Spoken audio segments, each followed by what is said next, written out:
If you want your old life back, you need to help me. They say you're a monster. Yeah, if I'm a monster, I was made into one. I'm gonna need you to back off Drew. I'm gonna keep seeing Drew. Everywhere I go, there's eyes on me. I'm hot as fuck right now. Is there any way someone in the DA's office could have tipped Tariq off? There are consequences to getting caught. Tariq St. Patrick is one of the rising players in the dangerous game of drug trafficking.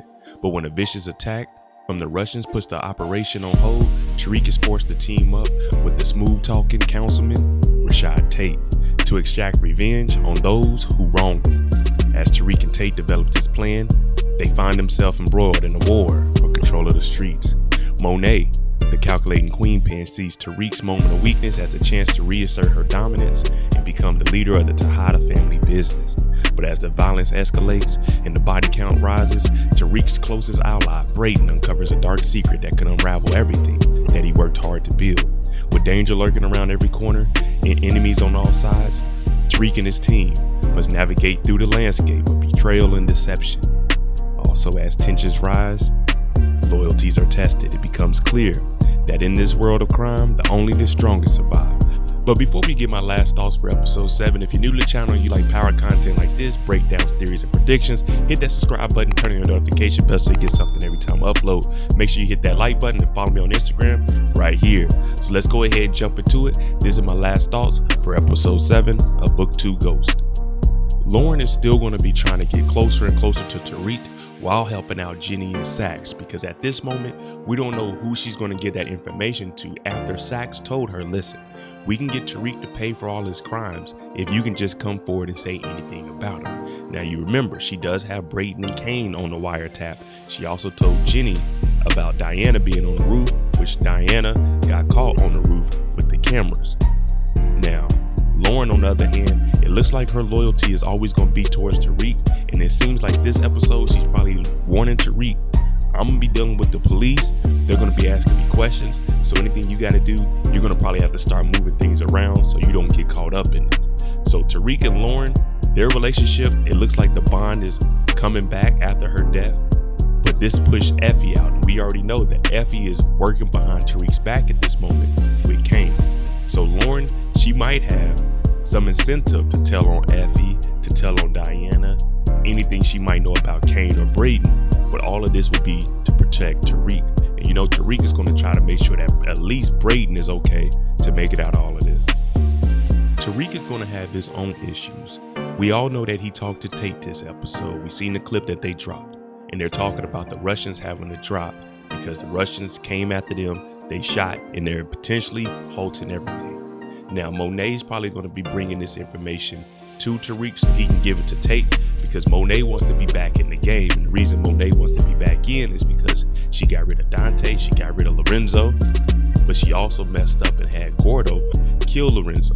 So for her, the family can't know what she's doing, so she has to come to Tariq. So not only does Tariq have to worry about Monet and whatever she has going, we got the Russians, we got Tate, we got Brayden, we got Lauren back, we got Effie, we also got Kane.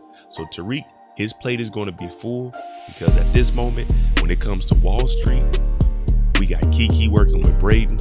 So for Tariq in episode 7, I'm thinking he's going to be doing a little bit of running around, but he's going to put stuff in place to help Monet out, because believe it or not, she did say Tariq was the one that she could trust, but for Tariq, the same is for him. Monet at this moment is probably the only one he can trust, because we're not too sure what Diana's going to be on. Monet and the Tejadas are already having their problems. So bringing this to Tariq, like I said, it's just going to stack up issues for him. But for Monet, this is the perfect chance for her to actually continue her dream and get enough money to have an exit plan. That was Zeke, RIP to him.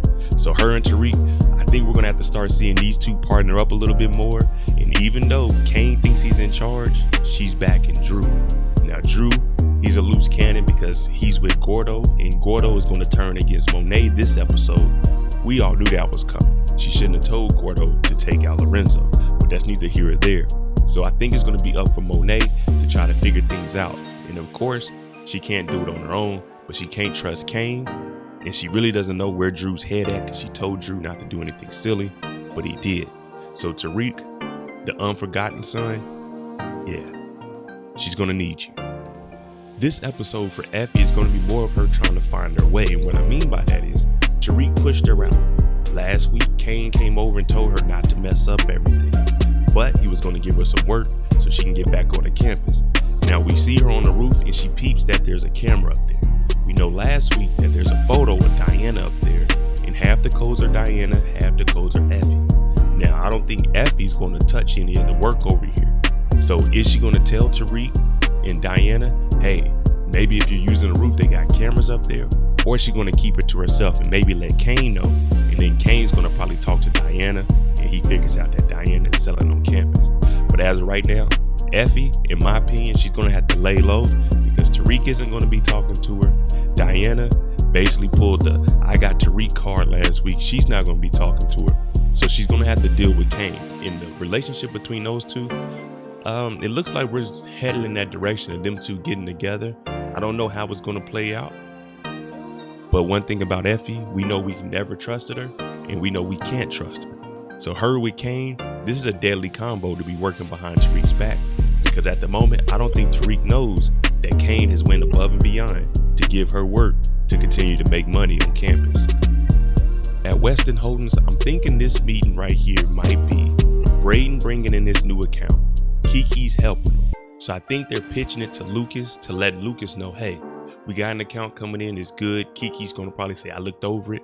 Or it could be something with the crypto and Kiki pitches it to Lucas to try to get some legitimate money in there to cover up all of the drug money that's coming in through the crypto.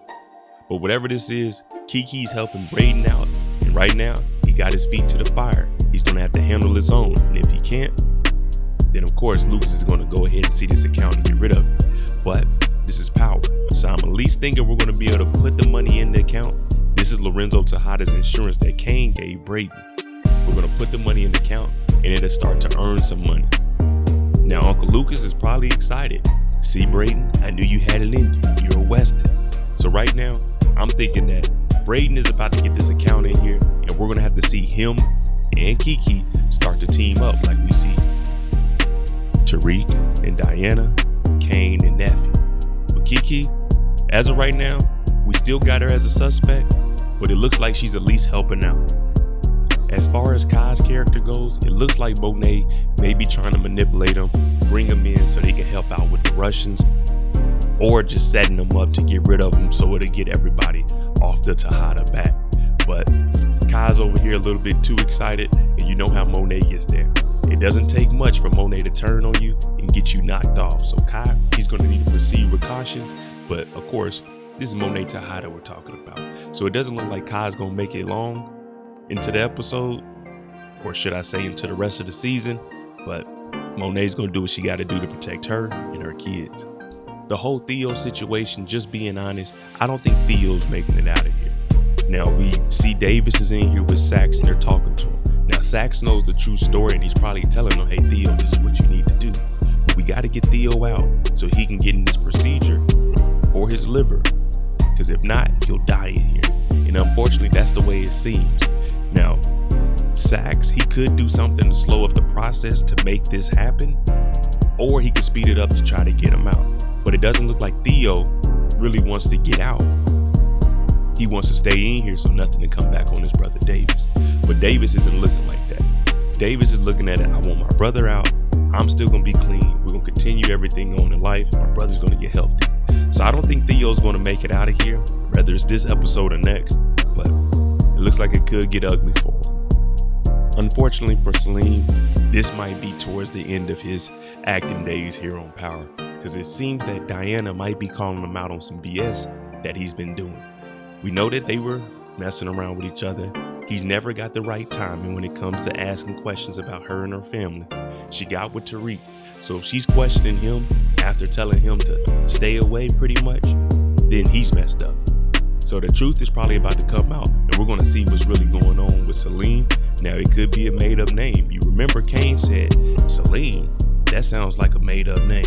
That sounds fake. Well, it might be uncovered this episode, and this could be the beginning of the end of Salim. Because Diana, she's selling work on campus. She ain't got time to be playing no games. But the feds, they do. And they might be raiding the house because Diana was caught. on the roof of Stansfield with drugs, putting it into the lockers. I don't know, but the feds are in the house, DEA, and we know Blanca knows who Diana is because she seen the picture and she was at the funeral. So let me know what you think about episode 7. What are some of your predictions? Who's gonna make it? Who's not gonna make it? I'm Monet. Make sure you tune in tonight, 1 a.m. Eastern, for the first reaction to Power Book 2 Ghost, episode 7. I'm Monet. If you like this content, hit that like button, hit that subscribe button. Thanks for watching.